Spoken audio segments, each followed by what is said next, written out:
Ça va donc faire bientôt 1 an que je suis sur STEPN et je vais vous donner mon retour et en même temps, est-ce que STEPN serait de nouveau rentable? Je vous dis tout dans cette vidéo, c'est parti. Un petit peu de recul sur STEPN et voyons un petit peu les événements qu'il y a eu pour retracer un petit peu le fil de l'actualité de STEPN. Après la sortie de la vidéo, nous avons eu le bannissement de la Chine de par l'équipe de STEPN car la Chine n'autorisait plus cette application sur leur état et donc les Chinois ont commencé à vendre massivement leurs chaussures et leurs tokens, bref, ce qui a fait dumper le prix.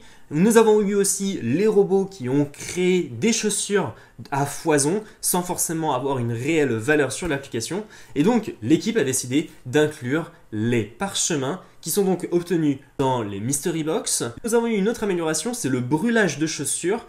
Vous brûlez 5 chaussures pour obtenir une chaussure de niveau supérieur, ce qui veut dire que si vous avez 5 chaussures communes, vous pourriez avoir une chaussure peu commune. Ce qui permet donc de réduire la supply de chaussures sur STEPN. Fusion, ça veut dire que si vous aviez 2 chaussures par exemple de marche ou de course, vous pouvez les fusionner, ce qui va donc faire réduire aussi la quantité de chaussures sur le marché et permettre d'améliorer les caractéristiques de votre chaussure. Nous avons eu aussi les points de vie d'une chaussure en plus du coût de réparation de la chaussure. Ces points de vie sont donc restaurés si vous brûlez des gemmes de confort à votre chaussure. Et plus votre gemme de confort aura un niveau supérieur, plus vous pourrez restaurer de points de vie de votre chaussure. Ensuite, nous avons eu donc au mois de novembre des chaussures Rainbow qui permettent de gagner non pas des GST mais des GMT à 100%. Cependant, ces chaussures ont une durée de vie limitée qui ne pourront donc pas être restaurées et que l'on obtient que pendant cette brûlage de chaussures. Un petit peu auparavant, les gains en GMT qui sont arrivés pour les chaussures de niveau 30. Ensuite, la marketplace est passée à 100% en GMT, peu importe le royaume, Ethereum, Binance Smart Chain et Solana. Donc ça c'est assez intéressant parce que ça inclut du coup une incitative à utiliser le token GMT. Pour moi, STEPN est une opportunité maintenant car le prix de tous les floor price de tous les royaumes de tout type de chaussures ont drastiquement chuté. Et donc, pour moi, je pense qu'au prochain bull run, on va avoir des gains qui vont forcément augmenter car le prix du GST et du GMT est en fonction du marché des cryptos. De mon côté, j'ai commencé à réinvestir sur STEPN. Alors de mon côté, je tiens à vous préciser que pendant ces 1 an, j'ai réussi à récupérer mon retour sur investissement sur le réseau Solana et le réseau Ethereum. J'ai une chaussure sur la Binance Smart Chain qui n'a pas encore eu de ROI car il me reste 200 $ à récupérer.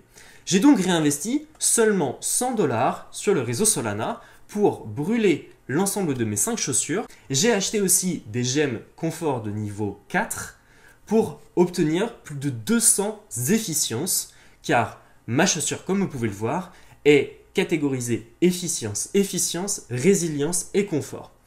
Je vais donc acheter après par la suite un gemme de confort de niveau 3 et ensuite je pourrai faire une rentabilité en GST et en GMT. Je suis donc passé de 20 GST avant l'achat de ce gemme de 200 efficience à 40 ou 42 GST toutes les 15 minutes.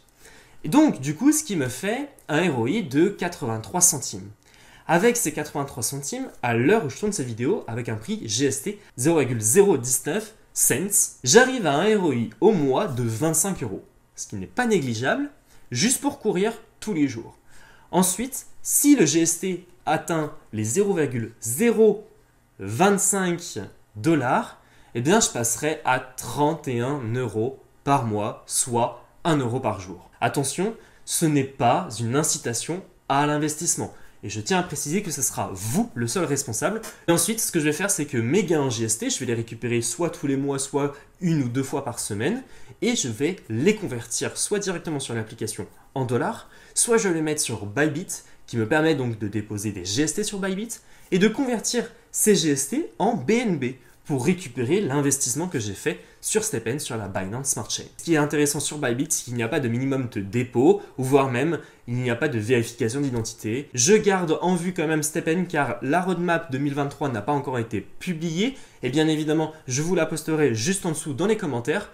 Vous retrouverez bien évidemment dans la description de cette vidéo aussi un lien vers un site internet qui s'appelle Lockdrop qui est assez intéressant pour vérifier la distribution des tokens verrouillés pendant les levées de fonds.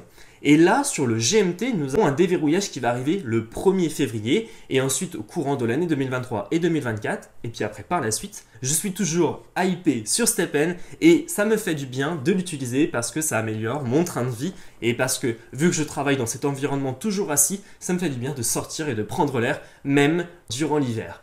Je vous remercie, c'était donc 10 minutes écrites sur STEPN. N'hésitez pas à me donner vos retours en commentaire. N'hésitez pas à me dire si vous avez réussi à faire votre ROI ou non. Je vous remercie et on se retrouve la prochaine dans une autre vidéo. Allez, ciao ciao!